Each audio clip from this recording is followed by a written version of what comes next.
Hi friends, ವಸ್ತ್ರಾಲ್ ಲಾಸ್ಗೆ ಸ್ವಾಗತ. ನಾನು ನಿಮ್ಮ ವಸಂತ್. ಇವತ್ತು ಸಿಕ್ಕಾಪಟ್ಟೆ ವರ್ಕ್ ಇತ್ತು. ಟೈಮ್ ಬೇರೆ 10:30 ಆಗಿತ್ತು. ಬಟ್ ಕ್ಯಾಫಿಟೀರಿಯಾಗೆ ಹೋಗಿ ನೋಡಿದ್ರೆ ಊಟ ಎಲ್ಲ ಖಾಲಿಯಾಗಿತ್ತು.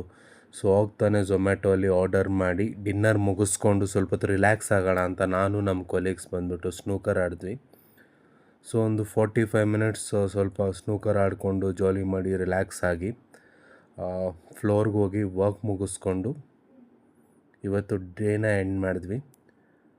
ಫ್ರೆಂಡ್ಸ್, ಈ ವಿಡಿಯೋನ ಬಂದ್ಬಿಟ್ಟು ಲೈಕ್ ಮಾಡಿ ಮತ್ತು ಈ ಚಾನೆಲ್ನ ಫಾಲೋ ಮಾಡಿ, ನಮಗೆ ಸಪೋರ್ಟ್ ಮಾಡಿ. Thank you.